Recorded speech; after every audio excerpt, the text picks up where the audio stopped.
Happy Valentine's Day, everyone. It's your host with the most, Griever, as always, bringing you guys Ayakashi Triangle, Chapter 120 review entitled, What Lurks in the Mansion.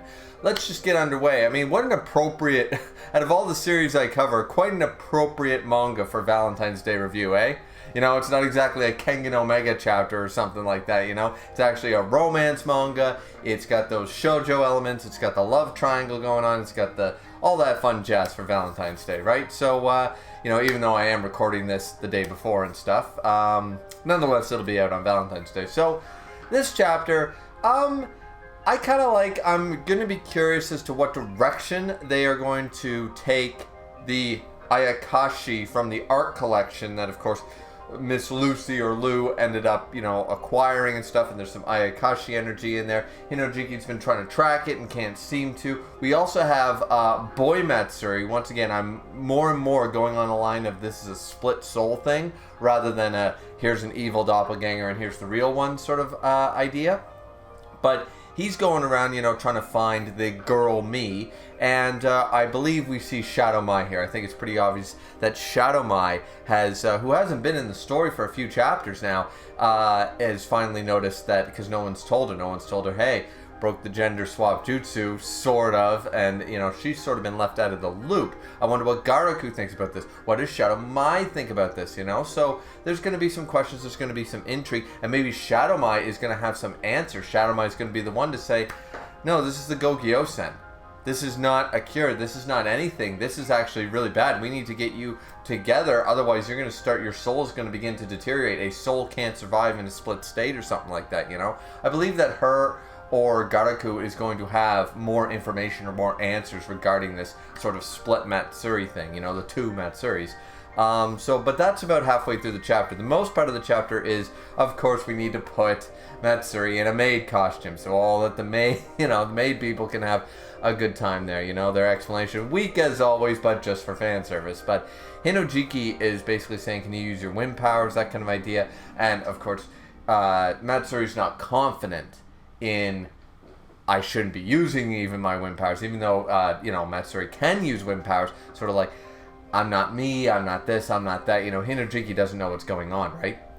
Once again, maybe Hinojiki has the answers. I feel like Matsuri's gonna learn through this, you know, defeating this Ayakashi, of course, is going to, you know, come to some realization or something like that. That's usually what happens when characters go off on their own and they have an identity crisis. It's usually solved, it's either an overarching thing for an entire arc, or it ends up being a sort of one and done. I feel like this is going to be one and done, at least with Matsuri's doubts, being, you know, in girl form and stuff like that, and doubting himself in that regard. I feel like that's going to be a bit of a one and done here for the next couple of chapters, but we'll have to wait and see. Either way, it's going to be curious to find out what this thing is that came from the art collection. Now, it's implied that this art collection came from, you know, Hinojiki was talking about it and saying, one of the pieces, an art collection bought overseas. Now, as a result of it being overseas, a lot of people are going to go right off on a limb and say, oh, it's snakes, it's, you know, paralyzation, it's turning people to stone, because the maid staff and the butlers and all that stuff, they're being turned to stone. And we see the fact that it's a snake-like creature, you know, there's a couple of snakes there, and it's multiple snake heads, so you could automatically assume Yamata no Orochi, right? A lot of people associate either a dragon or a multi-headed snake. Now, this could also be, you know, it's unlikely to be the Hydra or whatever, but what it could be is actually a Medusa. So once again, the art collection is from overseas, so we have a few options here. We can go Greek with this, we can go sort of Harry Potter Basilisk with this, we can do a few things with this, right?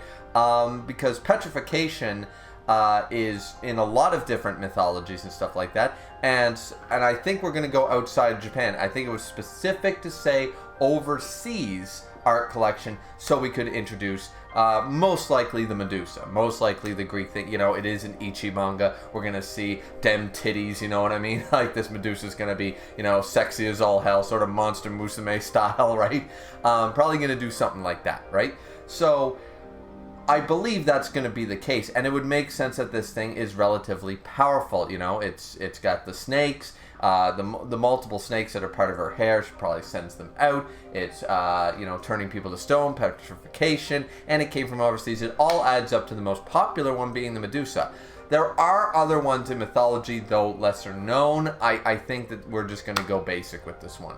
I'm not going to list all the other possibilities. I'd probably miss some. I'm versed in some mythologies, but not extensively across all countries' different versions of things, right? So, with all that being said, I think this is going to be a mythology thing, but I do like the fact that we're introducing, we already did that sort of with the Russian idea with the Snow Princess, right?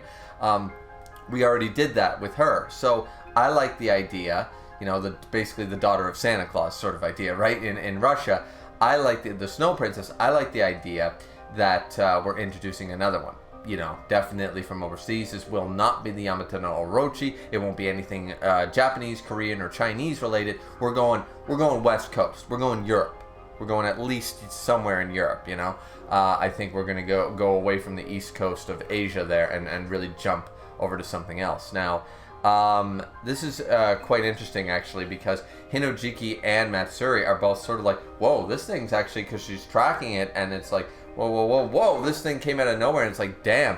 And it's like, they're even remembering the grandpa's words, or Matsuri is, saying that snake spirits have long been the hardest to handle. Now, that's a good implication because, of course, the snake spirits are usually associated with dragons, depending on the translations and stuff from ancient texts. A lot of things. The Yamato no Orochi, like already stated, is sometimes referred to as the eight-headed dragon, right? Or the eight-headed snake. But serpent has been used as both being dragon and literal snake.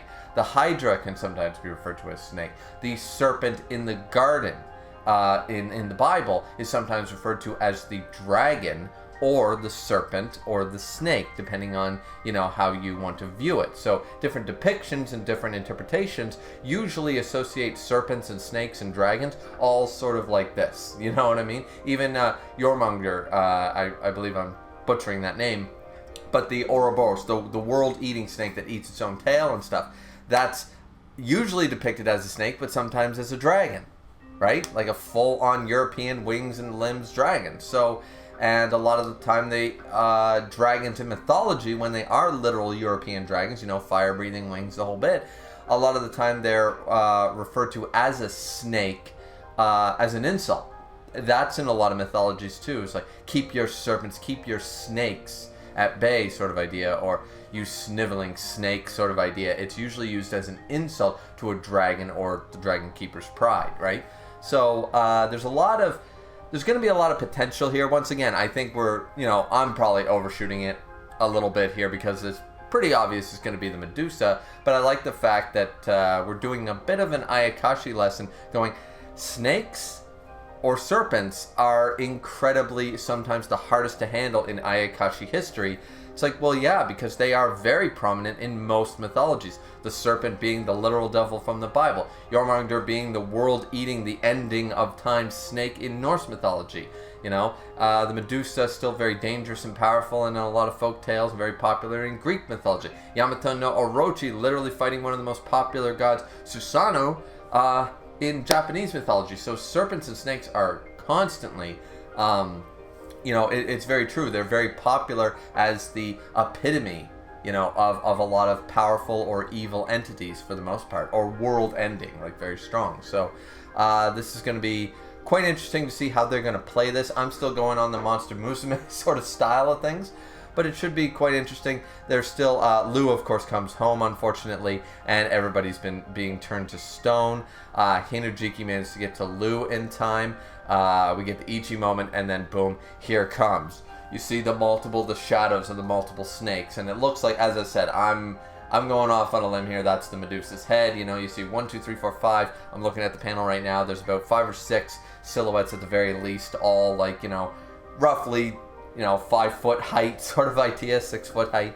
So, and that's the end of the chapter. Like, it's basically let's do a bit of, what is it? What's in the house? What could it be? And keeping that mystery alive. So, I'm quite interested in this. I'm curious as to, as I said, what direction they're going to use with the Medusa. They have a lot of freedom to sort of do something a little different, or just keep it very simple, keep it very classic. Either way, I'm not going to be disappointed. I'm just curious what way they're going to take it. And is this going to be an ongoing villain? Is this going to be another Snow Princess? Where we have the uniqueness, right? The unique, adding non-Japanese mythology Ayakashi into the series. I feel like it would almost be,